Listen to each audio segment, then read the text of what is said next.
Excuse me, ladies, your Desperate is showing. This is kind of a follow-on to my last video.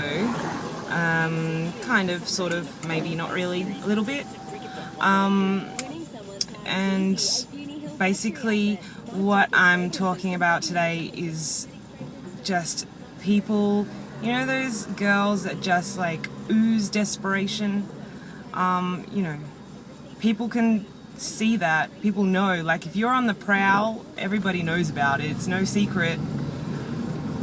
If you're, you know, looking for someone and really, you know, feel like your biological clock is ticking and you need to find a man, everyone knows it. It's in the way that you hold yourself, it's in the way that you talk, it's in the way that you post bullshit posts on Facebook. It just oozes from your pores, and desperate is not hot. You know, it's just not hot to be oozing desperation. And you probably think that you're not. You probably think like, you know, single, sexy and free. What is that song?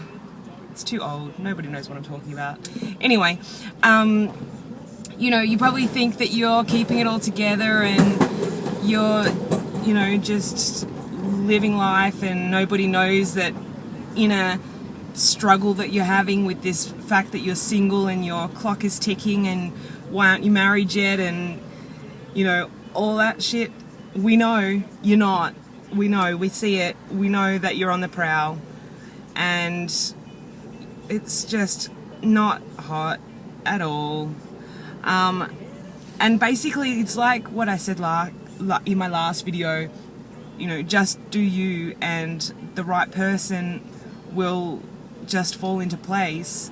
You don't have to do anything or change anything to attract somebody. You know, if you do, then you're just going to end up attracting the wrong people. You need to be just focusing on being the best you that you can be, and know that someone will come along eventually, and you know it'll work well because they'll fit in with your passions and your interests and all of that kind of thing. Like, there's no point in going to the football because, you know, there's going to be guys there.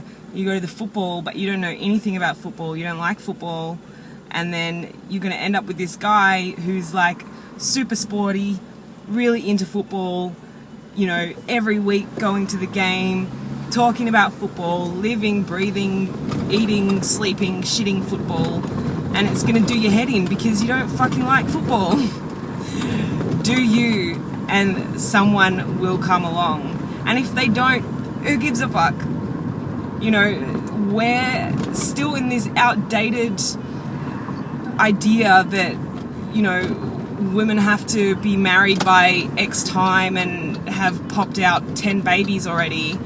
You know, it's just not the way that shit works anymore. Like, people, you know, women are working now. They're not, you know, at home baking bread and making butter.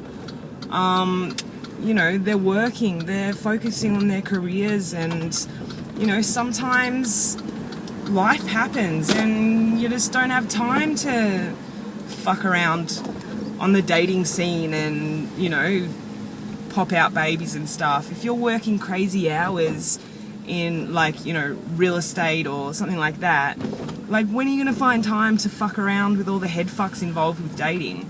You know, it just doesn't always happen anymore, and there's nothing wrong with that. You know, there's adoption, and, you know, fucking some people don't even want kids.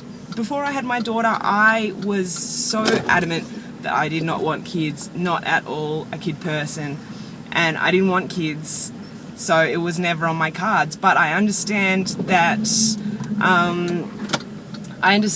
for a lot of women, it's like this feeling that something is missing. You know, they need to have a baby of their own to